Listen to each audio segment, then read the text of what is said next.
Hai guys, belajar akuntansi bareng yuk! Cek description box ya, terus klik linknya karena di sana ada contoh susunan akun dan video yang membahas tentang siklus akuntansi.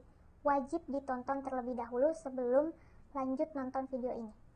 Nah, sekarang kita akan membahas siklus akuntansi yang pertama, yaitu pencatatan.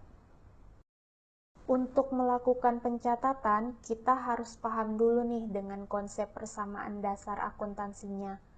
Persamaan akuntansi itu adalah aktiva sama dengan pasiva, di mana aktiva itu adalah harta kita dan pasiva adalah hutang ditambah dengan modal.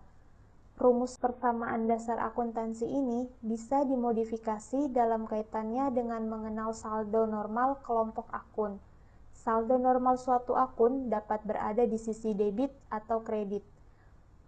Maka rumusan yang didapat selanjutnya adalah harta sama dengan hutang ditambah modal, laba ditahan, pendapatan dikurangi beban, dividen, dan prive. Untuk mempermudah memahami saldo normal, dibuat lagi rumus yang menyesuaikan posisi saldo normal.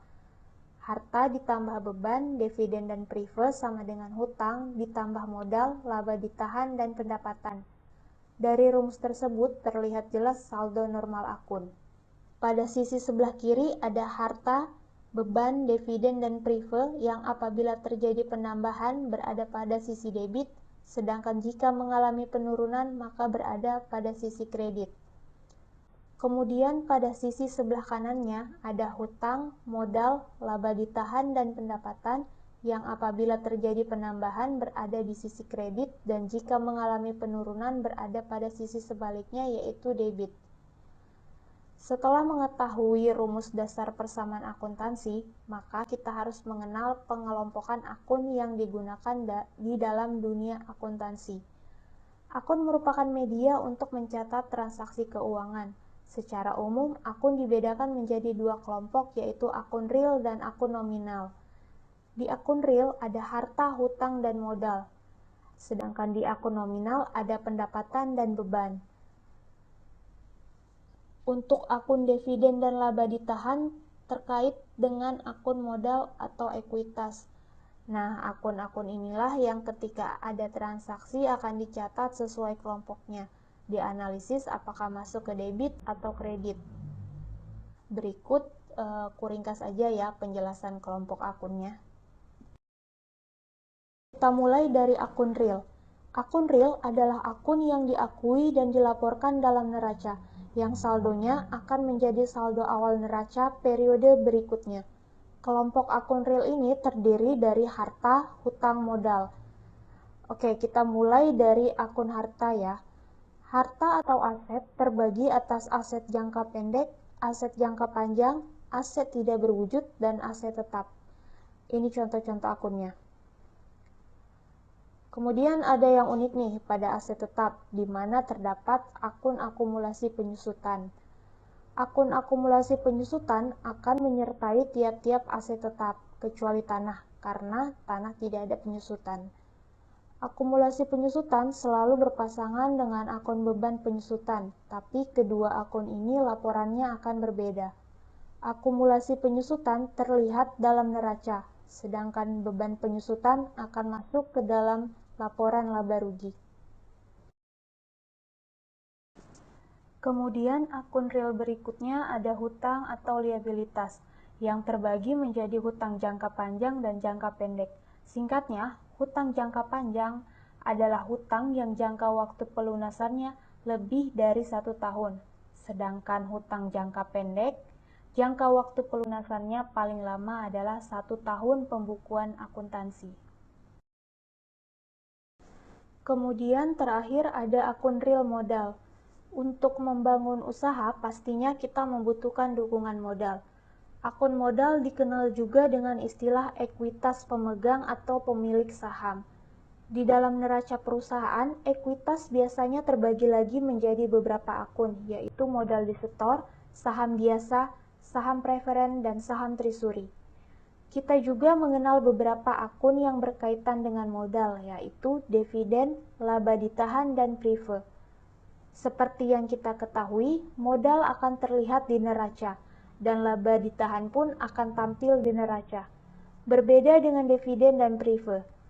Dividen akan ditemukan dalam beberapa laporan, seperti laporan arus kas, catatan keuangan, dan laporan perubahan modal.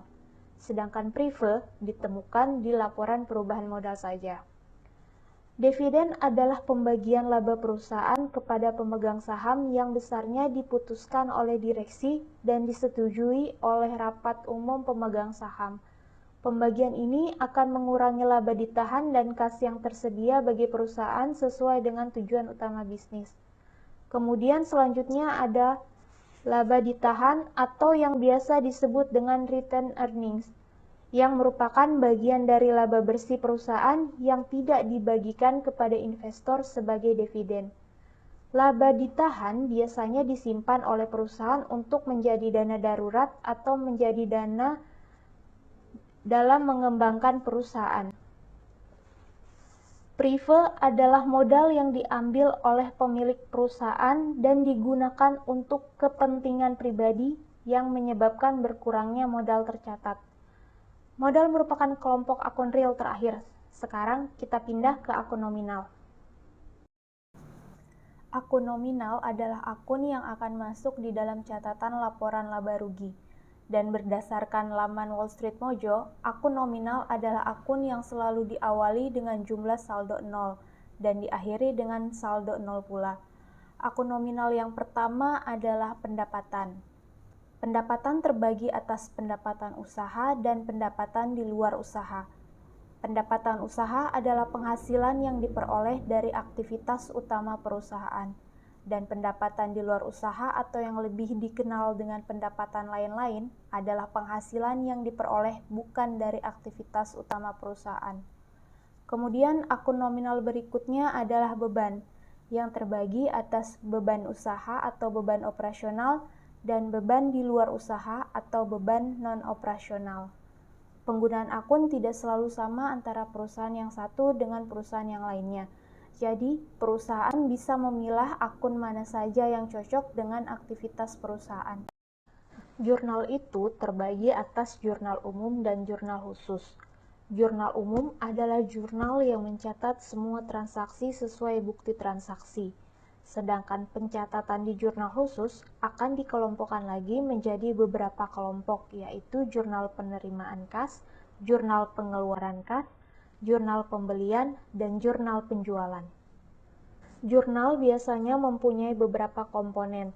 Ada nama entitas atau perusahaan, ada judul jurnal, periode jurnal, tanggal, nomor bukti transaksi, nama akun yang biasanya diikuti dengan uraian transaksi, ada kolom referensi yang berisi nomor ayat-ayat jurnal yang sudah dimasukkan ke buku besar, kemudian tentunya ada kolom debit dan kredit yang diisi dengan nominal transaksi. Ingat ya, nilai debit dan kredit haruslah sama. Nah, ini dia contoh format jurnal sesuai dengan komponen yang telah disebutkan. Oke, sekian pembahasan tentang pencatatan akuntansi. Semoga penjelasannya mudah dipahami ya. Correct me if I'm wrong guys. See you on next video.